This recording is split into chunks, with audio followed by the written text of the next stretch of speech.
Jimmy aurait actuellement abandonné la lutte et est en train de s'attaquer au Banu. Vous avez certainement regardé ma vidéo précédente dans laquelle on peut voir Jimmy qui était en train de s'attaquer à Roi Neymar sur le sujet de la légende à Adebayor. Vous avez tout suivi, vous avez écouté tous ses propos. Donc finalement, il y a Roi Neymar qui est sorti pour lui répondre et dans sa réponse, c'est la première question qu'il lui a posée. Elle a finalement abandonné la lutte dans laquelle MMA s'était mis à fond. Finalement, elle a abandonné et c'est son sujet qu'elle amène. En tout cas, vous allez écouter tous ces dires-là tout de suite. Mais d'abord, ce qui a amené Jimmy à sortir, c'est le fait qu'on voit sur la toile les gens dire comme quoi les Banou sont en train de s'attaquer à la légende. Du coup, elle est sortie pour protéger la légende ou bien pour prendre la défense de la légende. C'est ce qui a causé tout cela. Je vous laisse écouter la sortie de Roi Neymar et nous allons poursuivre avec autre chose. Jimmy, Jimmy, let's go. Phone Mioria. Beauté, ça va. Bleu Ngoli. On nous entend pour l'Angoli. Jimmy Benare. On va y aller lui tard. Mingba tu as mon vieux doigt for coumer. Mingba so garora de vieux do moment. Mingba délivrer to quoi. Il y a un sujet. Oh, et des fois. Nous vivons comme Ojina. Et Bodia. Nous vivons que nous avons dit avait dit et Bodia. Mais tu vas dire audio. Mais ne pas nous un blado maintenant. Moro n'y a pas. On fond la chance si caméra c'est à moto quoi. Alors n'anya quoi. Voyez nous qu'on a bordeaux donc.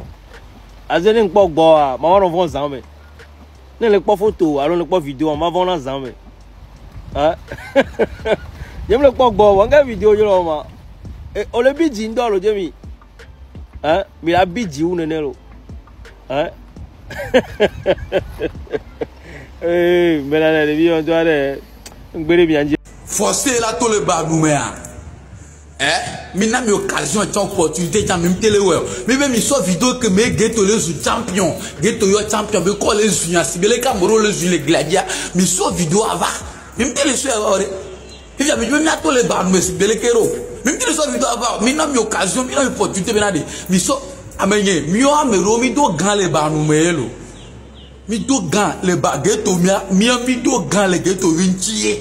Il est gommé alors donc mi do le mo anti quoi il est gommé timo na nye ale timo mi ba ko timo quoi atigiri ni tim e u bo cha oho ile ngba nya afike e to be ti o e mi amon na nye sugbon timo le sugbon san li gba sa me de be ko ke atigiri timo anto abeto anto yen ngba nya afike be le to cho njiro ko apete apo kaka bi ngba nya afike to ja be le we elegewe egeto bo be ne champion be kagbe a be Banu lojo lonti ko to Banu me jo le geto vinci parce que sous champion il sort vidéo que be sous champion va m'akpo il sort vidéo va m'akpo yeah you know champion hello laisse gommer allo champion e kokoto go be drapeau iji zombla me rego bo donc geto vi sous champion. Il sort vidéo avant m'akpo, il est gommé alors, Banu le dimanche, il est jour. On veut vite avec ça va venir. Bleu, quoi, Milado, c'est gommé. Bah, c'est tout le monde fan au bien à Yama. Ah, fit ou quoi, Myriam, yak me coûte si olo.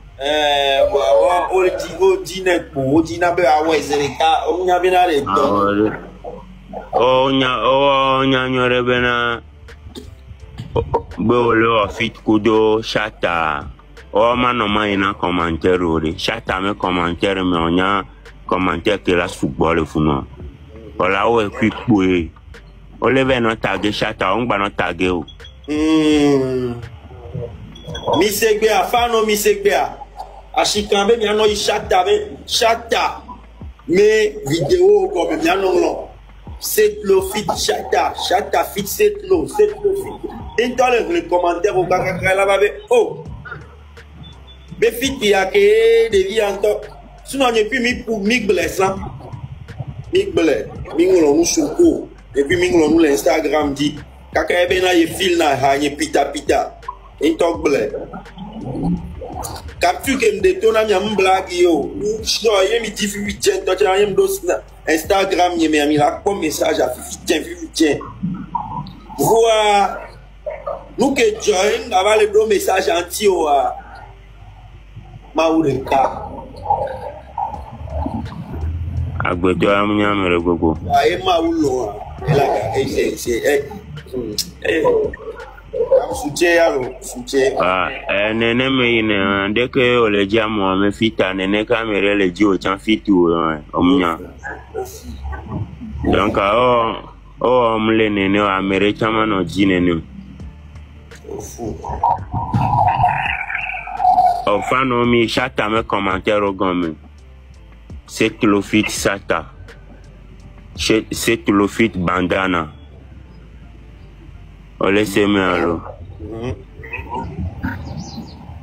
Alors voilà un peu, on se demande donc, est-ce qu'elle a abandonné la lutte ou bien elle a juste décidé de se concentrer un peu sur Roi Neymar? On ne sait jamais, parce qu'il n'y a pas que ça qu'elle a eu à dire.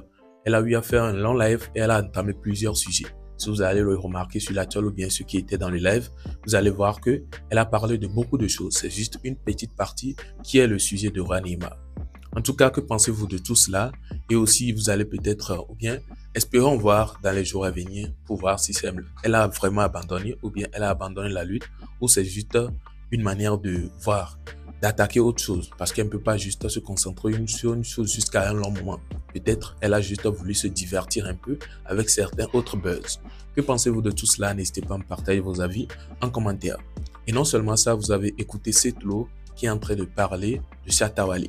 En tout cas, on a tous vu sur la toile ici. Entre-temps, Setlo qui a sorti une capture d'écran de lui et puis la discussion entre lui et puis Shatta Wale. Une discussion sur Instagram.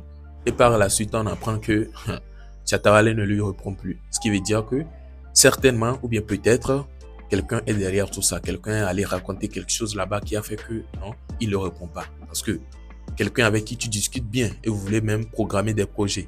Et d'un coup, la personne ne te répond plus. Tu vas te poser la question, qu'est-ce qui s'est passé? Il y a certainement quelque chose derrière tout ça. Donc peut-être c'est l'idée de Setlo en se basant sur la manière dont il a parlé de ce côté-là et tout.